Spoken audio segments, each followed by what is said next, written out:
Is the VP of Product at LexisNexis. He's a graduate of this law school, graduated in 2012. And I remember, I think it was maybe in your 3L year that you started to think about Ravel. Really based on his dissatisfaction with the available research technologies at the time. Daniel said there must be a better way to do legal research, and in the typical Stanford student fashion, he very quickly started a company which he got funded, and built one of the trailblazing companies really in the big what we call big data law space, and together with his co-founder. Nick built this company. It was acquired, I think, in 2017 by LexisNexis, and he took on the role of VP of Product at Lexis there. So it's really wonderful to have Daniel here with us today. He's really one of the leading entrepreneurs and visionaries in this space who really knows how the practice of law will change through these data analytics technologies, and he's here with us today to enlighten us about this. So it's really wonderful to have you here. Big thank you to LexisNexis. Lexis has been a supporter of our center for several years, and they're sponsoring this lunch here today. So big thank you. To Lexis, and especially Harvey Meza, who's the Lexis Stanford person, director of the Stanford relationship with Lexis. And so yeah, thank you Lexis, and thank you Daniel. Please join me in welcoming Daniel Lewis.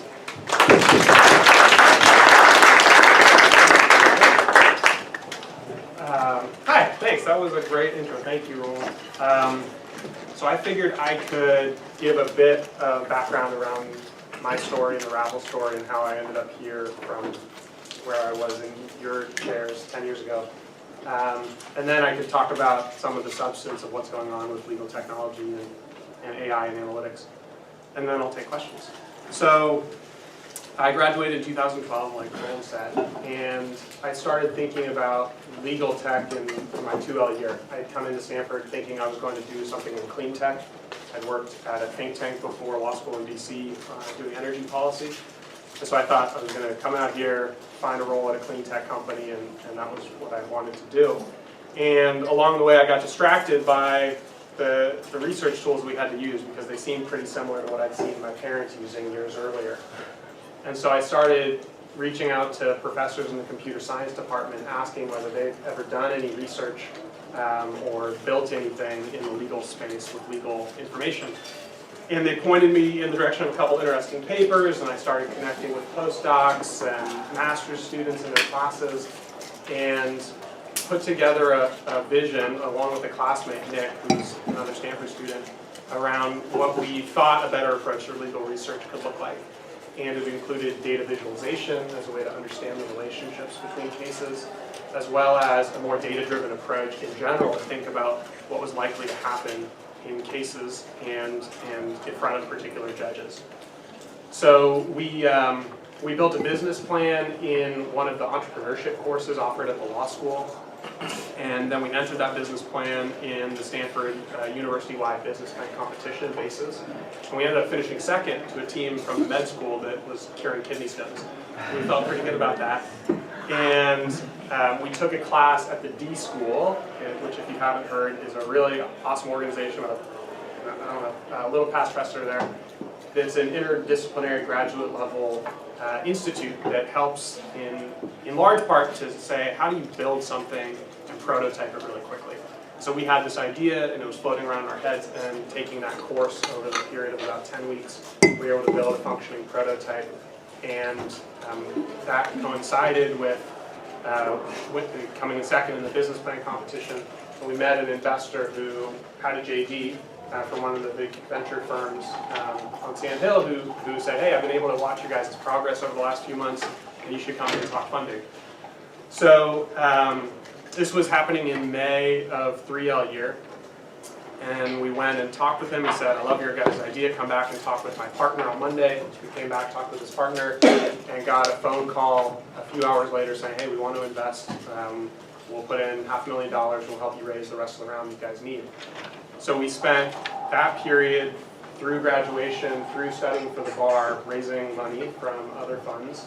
And fortunately pulled both things off successfully. Was able to pass the bar, was able to raise money. And then we started the company in August and hired about 5 people. We'd raised a little over $1 million at that point. Hired a team of 5, started building out a better prototype, started putting it out in front of the students primarily and attorneys at firms to get feedback. Made good progress. About a year later, we went back and raised another $8 million. We built out a sales team, started selling it to law firms where we had pretty good traction at big law firms around the country. Started building a school program where we had students using it around the country. Raised another $6 million a year or 2 later, and then got acquired by Lexus in 2017. So since then, we focused on integrating all of our products into Lexus. So if you use Lexus, you may have seen some of these. One is called the Ravel View. It's a toggle within the search system now, so you can go from a traditional list to this visual view. The other main product is called Context, which is analytics about judges, expert witnesses, courts, and we've just launched company analytics. We're launching law firms and attorney analytics this year. So I can walk through what those mean, but if you've used them, or I encourage you to check them out, they're pretty neat, if I do say so. So that's the journey. Within Lexus, I actually have just taken on a new role. I'm now responsible for practical guidance, so I can touch on that too, but that's all of the example documents, all of the standard forms, and all of the treatises and practice guides that Lexus has. So kind of a new space that's been very traditional and trying to think through what can software do and what can analytical kind of data-driven tools do in providing people with really practical guidance about how to practice law. So I wanted to touch on just a few broad topics that hopefully can then spark a conversation and questions.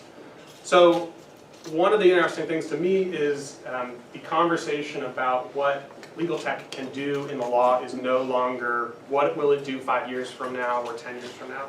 It really is about what is it doing today. What is it already doing that's impacting how lawyers are practicing law. And so this is the kind of question that was pretty unanswerable 10 years ago and is answerable today. How long will this case take to make it to trial? This is another kind of question that was pretty unanswerable 10 years ago and it's answerable today. What cases and language is my judge most likely to cite when ruling on this kind of decision? This is an attorney at Wilson Sonsini just down the road here in California who's been using Lex Machina, another Stanford spin-out product, and Ravel over the last few years, and talking about how it's really changed his practice in how they make decisions and changing the broader profession from his vantage point. And this is why. So one of the examples of what we can do with analytics now is understand how judges are ruling on particular types of motions. And we can be pretty granular about that, so it's not just in general, but in particular topics for particular kinds of cases. And one of the things that we found when we launched these a few years ago was that because nobody had ever seen these before, there was a lot of new things to explore. So what we found, for example, was if you look at the Southern District of New York, and this pattern holds true in every district that we've looked at, and you compare judges, the active judges, just on one motion type, for example. So here, a motion to dismiss, the grant rate. You say, how often are these individual judges granting this kind of motion in general? And you can see a pretty wide spread, right? So at the far end, you see judges who are granting these more than 70% of the time, and at the low end, judges who are granting them just 40% of the time, and everything in between. Which is pretty remarkable, I think. I would not necessarily have guessed that there's that much variation between judges in the same district on the same kind of motion. And what people are now using this information to do is make better decisions about what's likely to happen given an individual judge. They're using it to pick forums and choose where to file lawsuits in the first place. And they're using this to dig into an individual judge's decisions on a particular motion type and help change their minds. So we've had firms talk about how they they argued for a particular motion in front of a judge who said, no, I never grant that sort of thing. And the parties were able to surface actual cases and decisions that the judge had made in the way that they wanted to that judge to get them to change their mind, saying, oh yeah, I do have some precedent here that I've forgotten.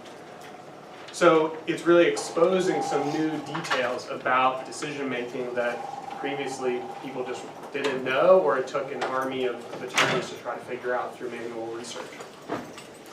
The other interesting thing we've seen is variation between motion types, right? So if you took a motion to dismiss nationally, the grant rate is around 60–65%. And you can compare that to other types of motions, right? So if you looked at another kind of top 10 motion, a motion for injunctive relief, you'd see that those are granted just 25% of the time. And each motion has its norms and standards based on how difficult it is supposed to be to win that kind of motion. You can see that play out in the analytics and the stats. This is another example of the kinds of thing that you can do. So I mentioned this is one of the things you can do in context, but you can look up an individual judge, so Judge Seaborg here in San Francisco, and you can see what cases he commonly cites to when ruling on a particular kind of motion. And we can show you specific language that he's used again and again, essentially copying and pasting in between decisions as he frames a standard and frames a rule. And we know that clerks are using this. Like clerks work for Seaborg, and they will use these tools to find past precedent and find those decisions so that they can write decisions, new decisions, in the voice of that judge. So firms are taking advantage of this to think about how can I craft an argument and use cases and language that I know are familiar to the judge. Because what Judge Seaborg likes to cite may be different than what Judge Koh likes to cite, or any other judge in the Northern District, and very different from what you see in the Southern District of California or in another court. So those are some of the things that are just going on today. That's scratching the surface just on litigation. If you have questions about transactional practice, we can talk about that too.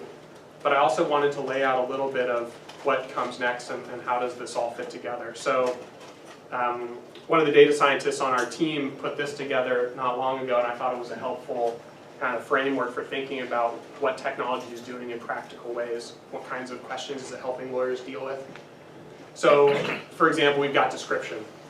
How often is this motion granted? We're simply trying to look at past precedent and understand what happened within it. A next level up of complexity in some ways is about connection. So, which legal stories are connected? We, as part of our launch of company analytics, we ingested all of the news about companies. And we wanted to look at specifically legal news stories to knit them together with the underlying cases. So for example, you could look at Chipotle and see they have a series of lawsuits around employment terms, or a class action around employment and hiring practices. And there might be news stories scattered across 2 or 3 years talking about different stages of that litigation as it unfolds. And so we've done some work to knit those stories together and connect them with the underlying legal filings. So trying to help people make sense of lots of information in a way that tells a story. A third level in this kind of stair step is spotting similarities and spotting anomalies. So in the judge example, right, that means finding cases that this judge thinks is very persuasive. Or the flip side would be finding things that they use or cite that are anomalous. And those can be the same thing sometimes, but looking for the wrinkles that make judges unique or that make a given legal scenario unique.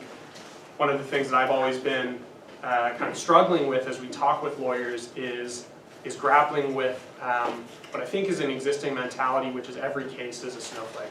Every case is really unique. It's never been seen before. It'll never be seen again because the facts are different. And that's true to a certain degree, but I think it misses the broader point, which is that these cases are not all deeply, deeply unique. They do have unique facts, they have unique fact patterns, and the facts matter. But when you take one step back and you say this case is similar to a lot of other cases, what can we infer from what's happened in those other cases? Because there clearly is a pattern or a trend. Then what do we do in this particular case to change the odds in some meaningful way? So spotting similarities, spotting patterns is really important, I think, in thinking strategically about legal research and thinking about what's likely to happen in a given case. So you can step back from thinking everything's unique and not forecastable at all to say, okay, what are the examples that I can use that help me make a better data-driven decision? A third level up is, or a fourth level up is thinking about explanation. How can we use technology to explain what you're looking at, not just provide you with information? So here, that might be thinking about how is a discretionary standard applied, and what are the differences between judges, and what explains that? So a standard might have multiple parts. Can we help highlight to you the part that seems to really drive the decision? Moving beyond just, this is what happened, but here's why it happens, because we know with extra detail, kind of the combination of things that lead to that result. And lastly, this is a really interesting area to me, is forecasting. So how likely is something to happen? And it's a bit of a conceptual leap from the other side of the spectrum, which is description, right? So we could say, we've looked at everything this judge has done, and we've quantified it, so we know how often in the past they've ruled in a particular way on a particular issue. But it's a little bit of a leap to say that forecast what's likely to happen in the future. Oftentimes you can do that, and you can do that without problem, but sometimes you'll encounter a judge who hasn't dealt with a decision before, or a judge who's new, for example. So there's scenarios where you can't just go from historical data to make an inference about what's likely to happen next, but there's ways that we can build that forecast for you, even without specific data about a judge. So for example, if you were trying to forecast what a judge might do and they've never handled something before, you might look at similar judges. You might look at what the jurisdiction as a whole has done. You might look at the national average. And those would be better kind of priors to inform what you think is likely to happen than just guessing or saying you can't possibly know. And so when we combine those things together and have a better understanding of what drives the decision, we get better tools for forecasting. And that opens up a lot of interesting possibilities. So one of the rules of thumb that I think is helpful as you consider what is actually realistic today, and as you look around, not just the technology that you use in legal research, but the technology you use anywhere, in any of the apps that you use, any of the websites that you use, is what can technology and machine learning actually do today? And so I think this is a pretty helpful guide. It's from Andrew Ng, who's been a researcher at Stanford. He's worked at various companies like Google and Baidu. He says if a typical person can do a mental task in 1 second or less, we can probably automate it using AI now or in the future. And so any of the things that you use that feel a little bit magical, whether that's talking to Siri or translating something, are composed of little building blocks. It's not one kind of massive magical moment, it's sort of little building blocks that have been deconstructed essentially into little tasks that each take 1 second. And those building blocks have been able to be solved by using machine learning and then combined to create this end result that feels a little bit surprisingly good. So in the legal world, that could mean, to just keep going with the example that I've been giving around litigation, being able to look at a document and understand what the outcome was, who won, who lost. Being able to look at a contract and see, is this section about a particular clause, and what's that clause about? Being able to look at a clause and say, what's the key kind of thing within it? So you might say, this is a clause about governing law, and then being able to spot, well, what jurisdiction is actually saying is the governing law. So those are kind of the types of examples of 1 second tasks that a human could do, that when you build them up as Lego blocks, you have products that can then say, we can look across all of the contracts that this company has and help them spot risk by understanding which contracts are expiring soon, which contracts are out of the norm. Same thing with litigation. As I put together this slide, I changed the title. The title had previously been, Will AI Replace Lawyers? And that's not the most helpful title, but it's something that's been a topic over the last few years. I think the more interesting question is really, how will technology change legal practice? And so this is a look at a typical lawyer's day, more of a litigator's day, put together by McKinsey, looking at how their time is spent. So you could say from here, 44% of the time advising, communicating, negotiating, really human-centric tasks that are lower in their susceptibility to automation. But then a third of their time is spent doing research and analysis. That's obviously the chunk that my company tried to tackle, thinking about how can we build tools that help you research and make analytical decisions faster. There's a significant bucket around writing and drafting, and there's definitely a lot of new development going on around how can tools help you jumpstart your writing process, whether that's a motion or a contract or some standard form or agreement. And then some of these smaller buckets like doc review and case administration.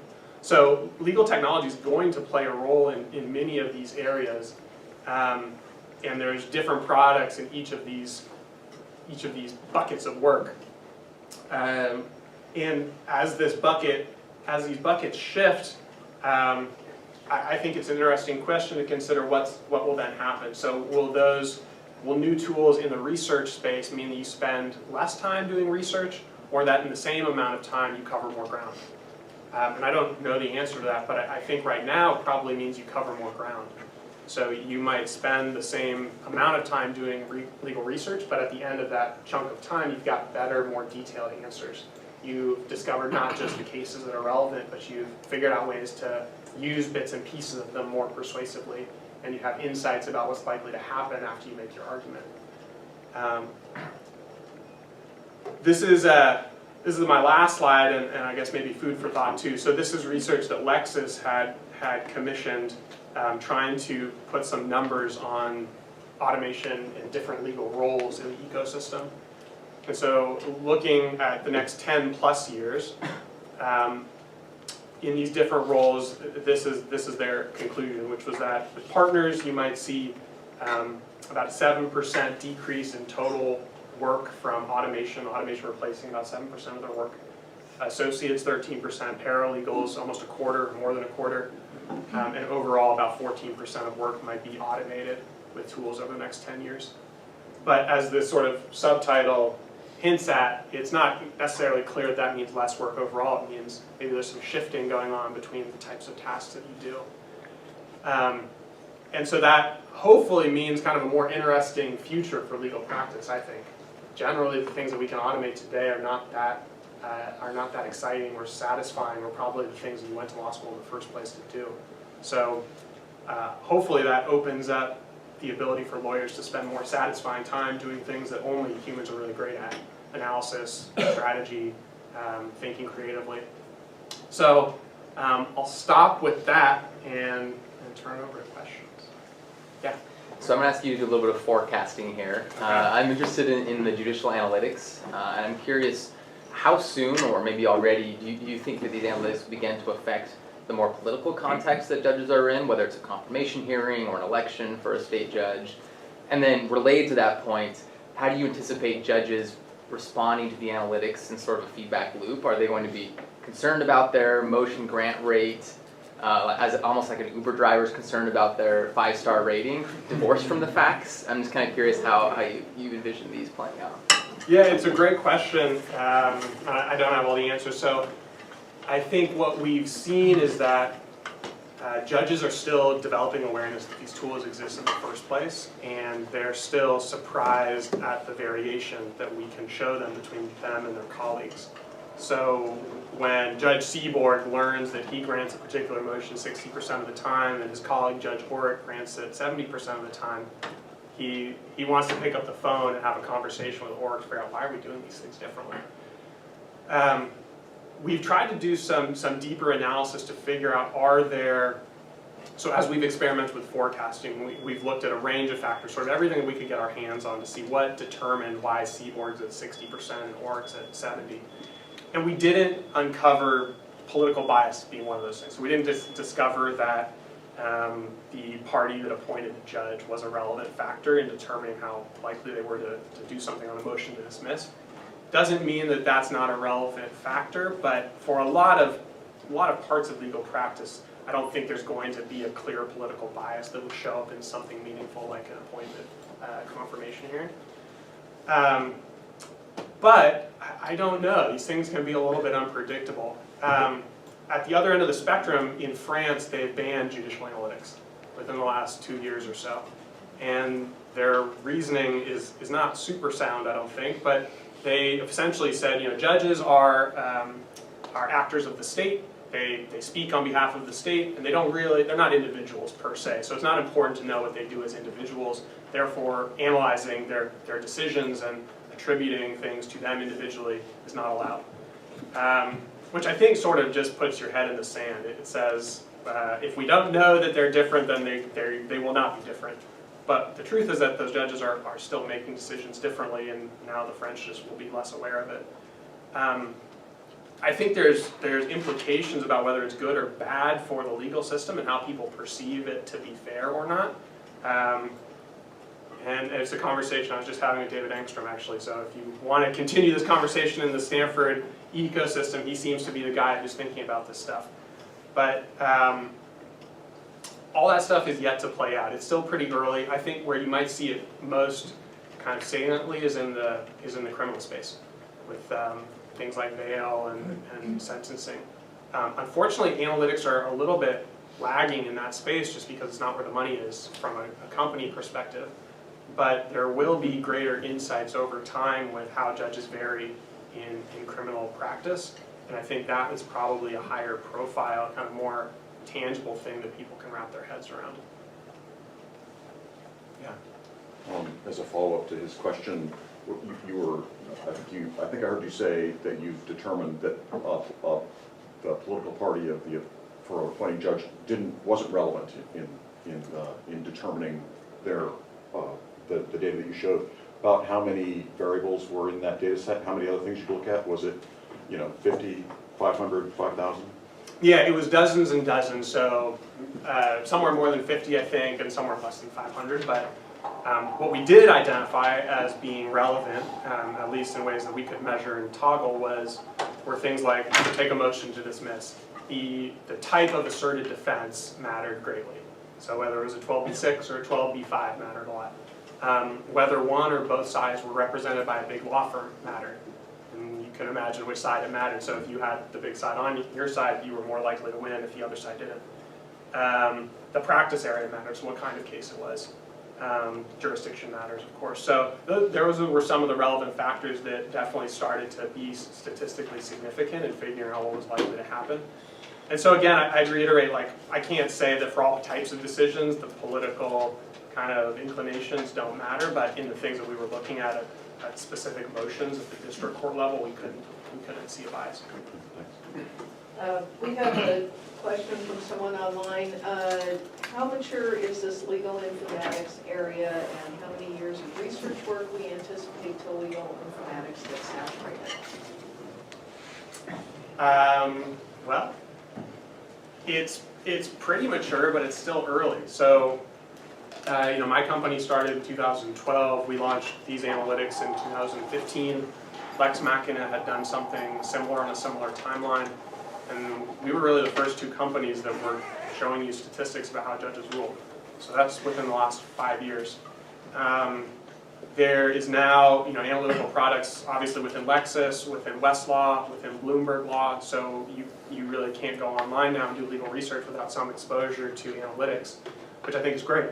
But you'll also notice that analytics in each of these platforms is a little bit different depending on which data set they're looking at and how they're classifying things. So there's probably some convergence that happens over the next several years, but right now it's pretty mature. There's a lot of data, but it's also early stages. So like I touched on, there's some extra levels of insight and granularity that we're going to get to over the next 5 to 10 years that give you a lot more depth and richness to thinking about what's likely to happen in a given transaction or a given lawsuit. So I think it's still pretty early stages. There's still a lot of attorneys who don't know that these tools exist. Lexis has been running studies, surveys for the last couple of years just to understand awareness. And I think it's just this year where it crossed over a threshold of more than 50% of attorneys even knowing that legal analytics exists in the first place. So change is a little bit slow in the legal space, but it's definitely happening. And I think I wouldn't say it's accelerating per se, but there's going to be a lot of activity over the next 5 years. To what extent do you think that the predictive models are fitted more for common law systems? Meaning because they based on the precedent, the value of precedent in common law as opposed to civil law? Well, there's been there's not been a lot in civil law jurisdictions so far. Most of the innovation in the legal space seems to be happening in the U.S. still, and we regularly kind of hear from folks in other countries that the U.S. is 5 to 10 years ahead of technology that they're seeing elsewhere. So I think folks are starting to grapple with it and figure out what do analytics look like in a civil law setting. And maybe that's not the right question. Maybe it's sort of like, what are the other technologies that do make sense in the civil law space? But it's definitely, the common law is a really interesting web. It's a really interesting network because you have judges telling you what they think, and it evolves and changes. And so when we do analysis of that for creating a visualization for search, right? So a search engine in the law is similar to how Google operates, which is essentially off of a page rank system. So Google, if you're not familiar, will rank a website in large part based on what other websites link to that website. That's how they determine which websites are most valuable or not. And that's a really good metric for thinking about legal research too, right? You want to use cases that have been cited by other cases. And the problem that Google has is that websites can create spammy links and create link fraud and kind of have a lot of noise that's designed to fake out the system. In the law, you don't have that. In the law, you have judges citing other cases. There's no spam, so it's a really clean network to tell you which cases are most important. So I think that's among many reasons why the common law is really interesting, but you also have just massive volumes in the US. It's a big industry, it's worth a lot. There's a lot of practitioners. The only other market I'm familiar with that is close in the terms of actual attorneys is Brazil. But most other places have a limitation either on the volume of data, the accessibility of the data, the number of practitioners that make it difficult for technologies to translate across borders too.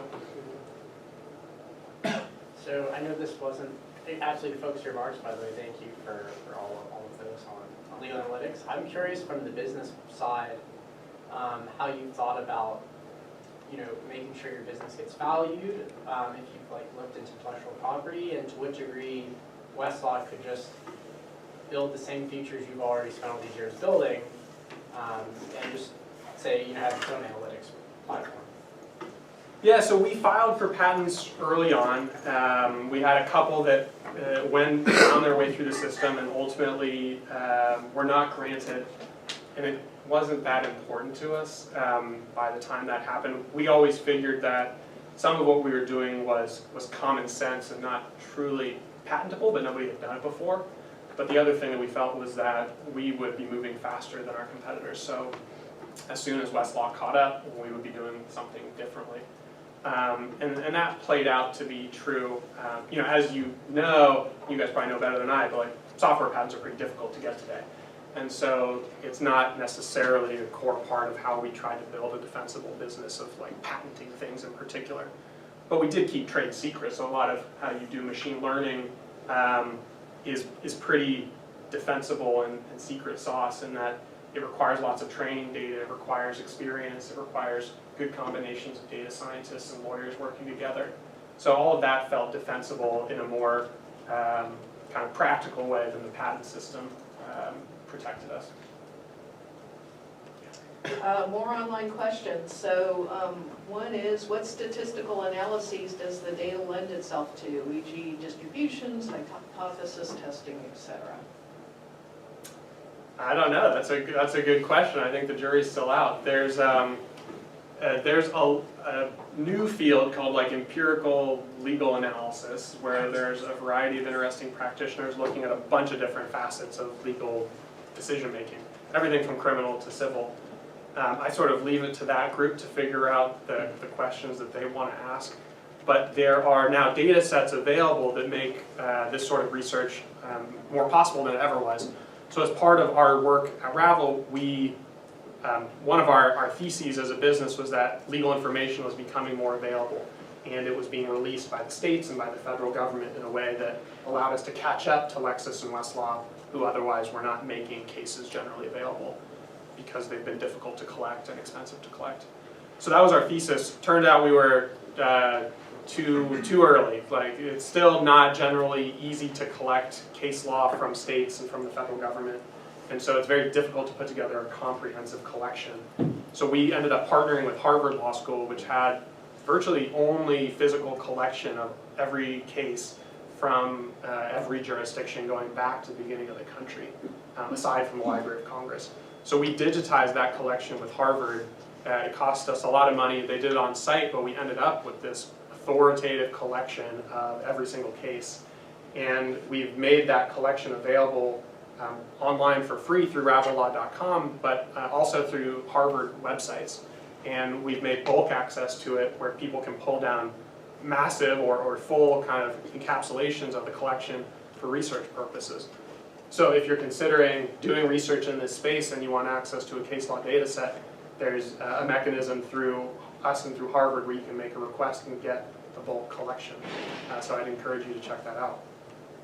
So law is pretty complicated, but so is data science. How did you kind of make that jump, and how does your data scientists and data analysts work with the lawyers to make sure that they're developing and they're finding the correct insights?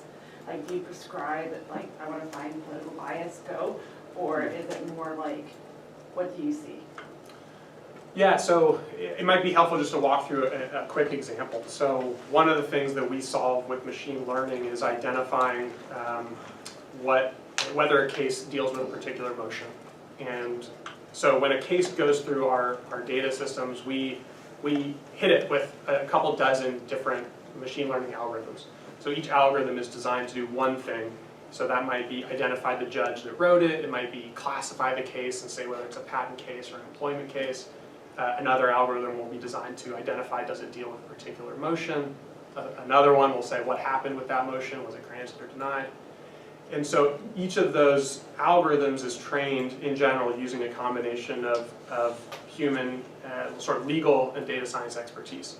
So what we'll do when we're trying to identify motions, for example, is put together a training set where we have a team of lawyers and trained annotators go through a big collection and mark up by hand, saying this case deals with this motion and this was the outcome. So we have this kind of ground truth that we then train an algorithm to work from and say, okay, we're going to compare how that algorithm does against our humans on some new cases that the algorithm hasn't seen before. And that way we can measure how well it's doing. And it's generally not about getting to 100%, but it's about getting to 80, 90, 95% accuracy, where 95% of the time it's going to spot the right motion and classify it accurately. And so that conversation between what the lawyers are looking at and using to recognize something is a conversation that's had with the data science team and with the annotators who are doing the actual work to figure out how do we kind of extract and learn from this document in a way that uses the knowledge of what a human can look at and then kind of uses that to inform an algorithm. So ultimately there's not necessarily a lot of legal judgment that has to go into that, but we have lawyers at the core of the process to help make decisions about the nuances and the edge cases, because there can be some complexity. How do you think that legal education in law schools or legal training in law firms should react to the growing use of AI and data analytics? Some people have said that it's important for young lawyers to understand also the mechanics of the research or producing certain documents, and with all this AI and automation, they might not actually understand what goes into producing a specific legal service. What's your take on that? So when I started Ravel, I didn't have a software background, so I couldn't code the first thing about what we needed to build. And as I talked with folks, I got differing, conflicting pieces of advice. Some people said you should go learn how to code and build it yourself, and other folks said, spend your time building a team and finding people who have the skill set. So I took that pathway. I still can't code today. But what I did get good at was building a team and finding folks who could get fired up about the mission that we were tackling and who could explain what they were doing in a technical way to me as a more non-technical person. So over the years, I've developed a familiarity and understanding of our processes and how we do things. And my thinking at the time was, I'm invested in law school, I'm developing expertise about how to be a lawyer. There are folks who've been spending an equal, if not greater amount of time learning how to code. it would be a race I would never win to try to switch gears and learn how to code at a level that somebody who's really dedicated their time and energy to that.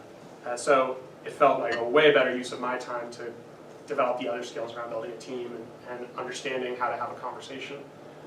I generally translate that to how I think the tools needed today are. I think for some people it can be an interesting exercise to learn how to code. I don't think it's necessary to be a highly functioning attorney today. I don't think you need to be able to code your own software or understand exactly how an e-discovery program works or understand exactly how these legal analytics are created. I think being conversant in general with the possibilities of what technology can do can help you be more creative and can help you think about kind of broader transformations that the legal industry is still ripe for in terms of how law is practiced and the business of law. But I would sort of get into that only if you're deeply interested in the business of law. For the practice of law, I still think your time is probably better spent being a legal expert. That said, I do think there's still a pretty big gap between people taking advantage of analytics and how they think about legal strategy today. So when I was taking civil procedure, we never talked about how likely a motion to dismiss was to be granted. We never talked about, we learned how to write a motion for injunctive relief, but we never learned that they're granted only 25% of the time. That was sort of talked about around the edges of this is difficult to get and the standards constructed in that way, but nobody could really quantify how difficult. And I think that having that information at your fingertips is really powerful in thinking about making decisions that are not just based on anecdotes or hunches. And I know that this is still percolating its way through practice because you can go to partners today and say, imagine a client came to you with this kind of case and this kind of motion and asked you what was likely to happen. And this happens all the time, right? Partners and attorneys are constantly confronted with questions from clients saying, what's likely to happen? And the partner might say, well, I think based on what I know, it would be 10% of the time this motion will be granted. We can say, well, we can actually answer that question now with a couple clicks, so let's go see. Turns out the motion is going to be granted 40% of the time or 50% of the time. And so experts, even partners, are making decisions based on hunches that are not good data, which just speaks to the fact that this is a space where I think there's an inclination to treat cases as snowflakes rather than to look for some underlying statistic or kind of valid prior that can inform a better, more data-driven decision. So a few questions from online, I'll lump a couple together. So one is, do you see a business model feasible to get this information to solos or small law firms? And then what is the pricing for the product? What % of market penetration do you think products like Ravel Law will achieve in the next 3 years? Wow. Detail. I'm not going to speak to pricing. It varies based on what size firm you are and all that. But these things are very accessible to small practitioners. They're just software, so there's no extra cost in having to order a print copy. They're as accessible to somebody who's practicing solo as somebody who's at a big firm, which I think is pretty neat. Market penetration, I know that within Lexis, our products have been growing really well. They are used now by hundreds of firms, thousands of attorneys. Awareness is growing, as I mentioned, in these surveys that Lexis conducts regularly. And more broadly, given that Lexis and Westlaw and Bloomberg, if anybody uses Bloomberg, all have analytical offerings, I think adoption is going to grow very quickly over the next few years. So that to me is the more holistic answer, which is I'm not so concerned about our specific product. I think there's a big kind of rising tide of analytics that's going to make them much more common and much more necessary as a part of the process of legal research than they have been. As a business owner, what are some mistakes or missteps you've seen from other competitors, even trial and error that you've seen? Because with technology, as we've discussed, it's a new industry, but what are some of the unique challenges that you face as a business owner? Well, the legal space has seen a lot of innovation. There's a lot of companies, a lot of startups in a lot of different corners of it. Everything from research to case management, e-discovery, et cetera. One of the things that, there's a lot of ways to answer that question. One of the interesting ones, though, to me is that not all not all of those niches of legal practice are venture-backable businesses. And so a venture-backable business is a business that could, if you squint at it, be $1 billion business in a 10-year period, which means, getting to like $100 million in revenue. And there's not so many parts of the legal space that are possible to generate $100 million in. So I think there's a lot of companies that they don't properly size the market. They say, I'm an attorney, I struggled with this problem, I'm going to start a company, and they don't take one step back and say, what kind of company will that be? Because there's a variety of different companies. There's companies that you might fund with your own money, there's companies you can fund with friends and family, there's companies that you might get up and running and they kind of plateau at $5 million a year, which is great if that's the kind of business you want to run. And there's companies that a venture investor will back and that you can then go on and raise more and more money as you try to build a big company. So I think just like taking an honest view of the niches of the legal space and accurately assessing how big is the market there is one of the challenges that folks in the space seem to have. Hey, can you take me through your thought process on how you think about the cost of being wrong in legal analytics? I'm thinking specifically like whenever you have machine learning, you're going to have some false positive error rate, right? And in certain, let's say in criminal justice where you're assigning bail or like predicting recidivism, the cost of that is very clear. Yeah, how does that work, especially in the civil justice space? Yeah, it's a really good question. So with things like motion analytics, right, we know that we're not 100% accurate. And what we advise folks to do is to look for sample sizes that are big enough where those errors sort of come out in the wash. So if you're looking at a judge and there's only 3 decisions, if you're just looking at the number and you're not actually reading the cases, if we got one of those things wrong, you'd be off by a big margin. You wouldn't want to make kind of bet the company decisions on that. But if you're looking at a judge and there's 60 examples of something and you don't want to take the time to read through all 60, and you can say, I don't want to trust the system to tell me on average, like roughly 60% of the time this happened. That's a really good use case. So as these systems get better, I think you'll be able to get more and more granular and they'll be more trustworthy for smaller sample sizes.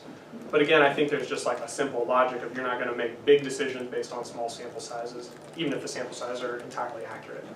So the other way that we approach this is trying to be really transparent with the underlying information. So if we put a case in front of you and say, we've identified that this case deals with this motion and this is the outcome, we're actually going to show you the language that we've identified. And you can then quickly assess whether we got it right or got it wrong. So I think that's a pretty useful technique in just being transparent with how the system is, what it's looking at to tell you something.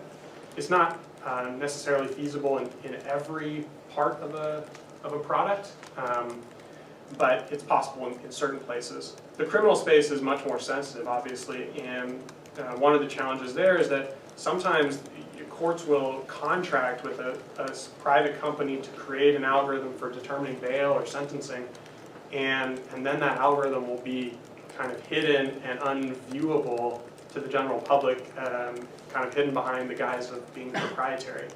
And I think that's just totally unacceptable. So particularly when you're dealing with issues of criminal justice, and when courts are relying on this sort of outside standard setter.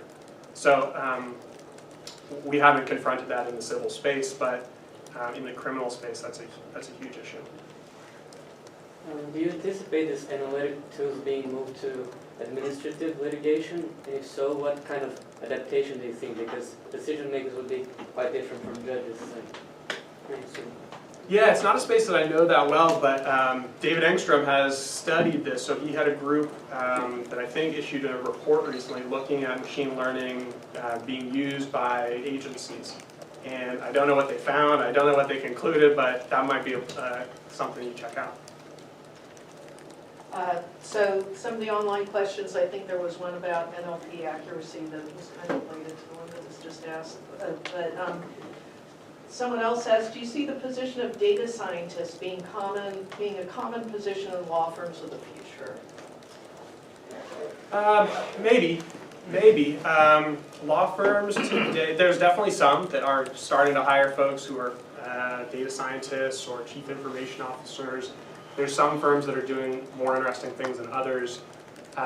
It's still not all that widespread, and law firms are, in their current construction, not necessarily great vehicles to do R&D. They don't take a long-term perspective on investing in software development.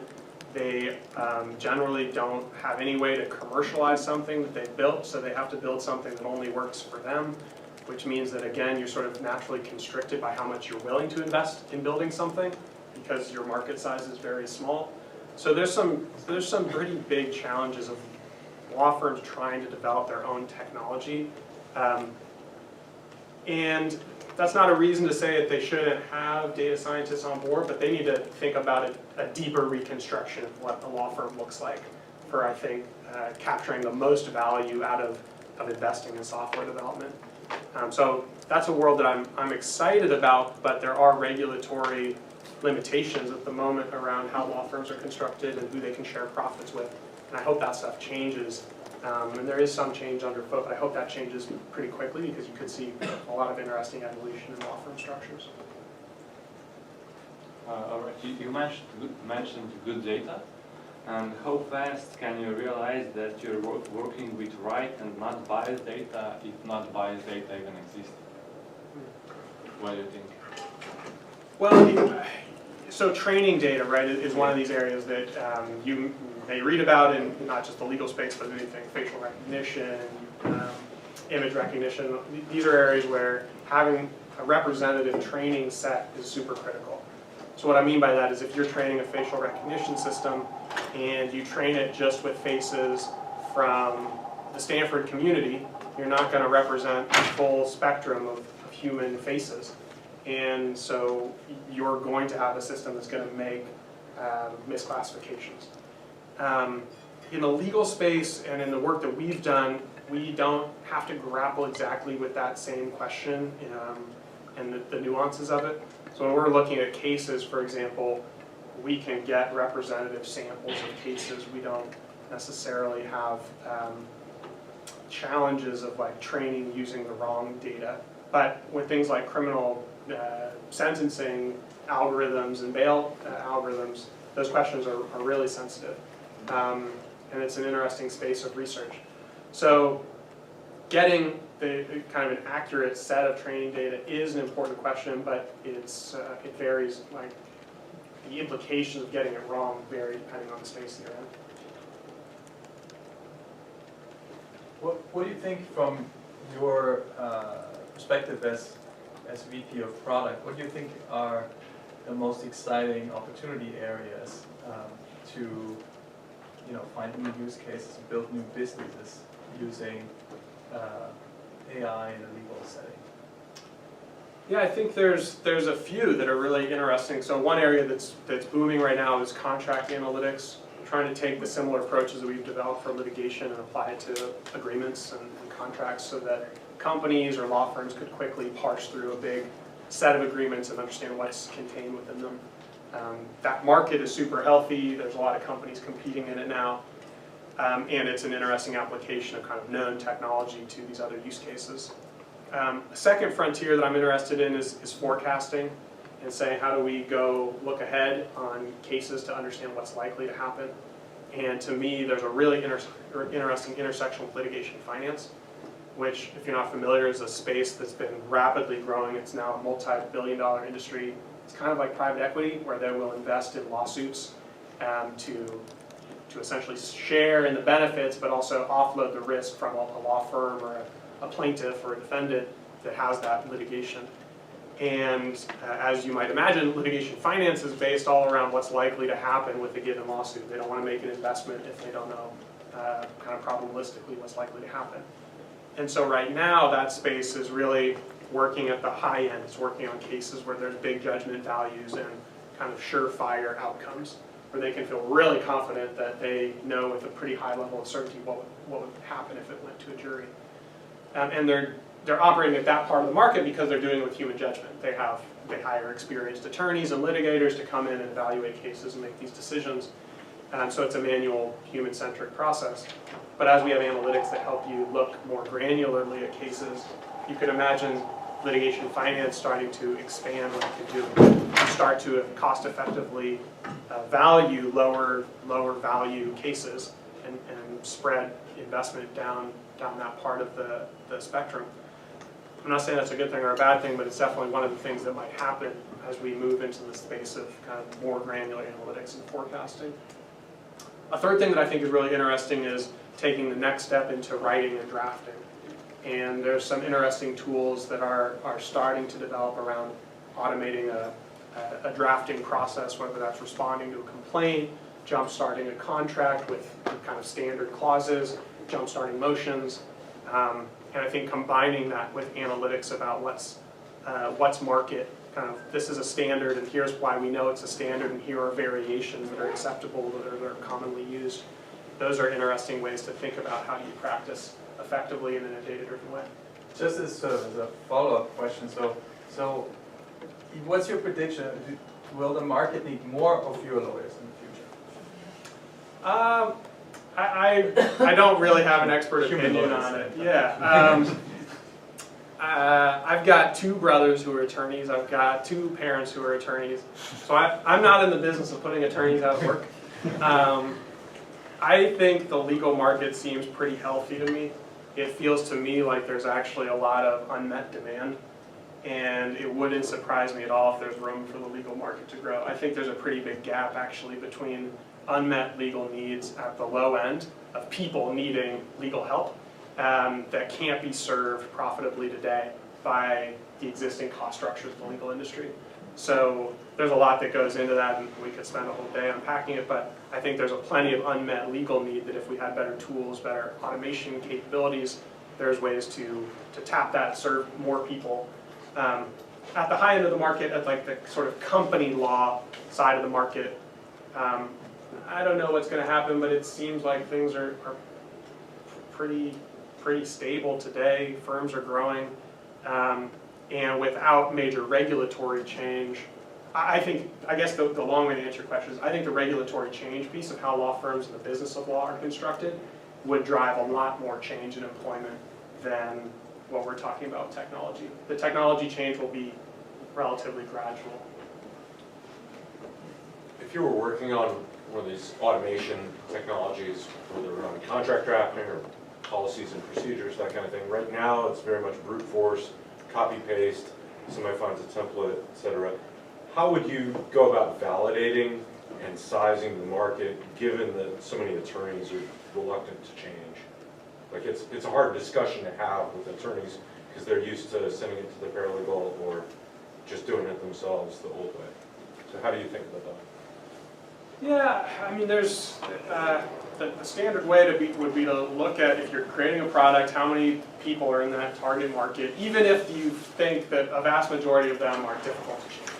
But you'd still say total addressable market is everybody who has this problem that I could potentially serve. And then the challenge is more of a product one and a marketing and a sales challenge of like how do you overcome that inertia. And so one standard kind of rule of thumb in the startup space is that to get folks to change from an existing system, even if they're super unhappy with it, you need to be 10 times better. That could be 10 times faster, 10 times cheaper, but that order of magnitude to really motivate change, which I think speaks to the challenge of any industry. That's not a legal industry rule of thumb. That's just kind of in general getting folks to change is difficult work. But I think you start from total addressable market, who are all the potential users. Some percentage of that is going to be quick movers. They're going to be early adopters, say 10%, 15%, and then so you get those, and then you have to figure out how do you make the leap to the more kind of intransigent users. So someone online is asking for your take on legal tech products like IBM Watson. What legal tech product by IBM Watson? IBM Watson, if you're not familiar, has run a big marketing campaign that says they've got this technology that'll answer questions, and they I think got a little bit out of their ski tips in terms of marketing matching reality. I'm not saying that there's not valuable use cases for what they've built. I haven't seen anything in particular in the legal space that's powered by Watson that's doing incredible things. And in general, I caution folks to, not just with IBM, but look skeptically at all of the marketing claims around AI and machine learning today. In general, I think there's a tendency to overhype what's possible. Hopefully what I pointed out today makes clear that there are some really specific things that are working well, and that there is a lot that's feasible today. But in some ways, like the marketing is going to create collateral damage around people being disappointed by what was promised and then under-delivered. Just one more. Can you maybe also just spend just a minute to talk about your own sort of career path as, you know, someone as the one black sheep in your family who didn't become a practicing lawyer, but still have formal best legal training from this law school, and then becoming an entrepreneur and now working for, you know, a big Fortune 500 company. Is that sort of, you know, is that sort of a career path that will become more common? Is that something that, you know, that's an option for other law students? How do you feel about that?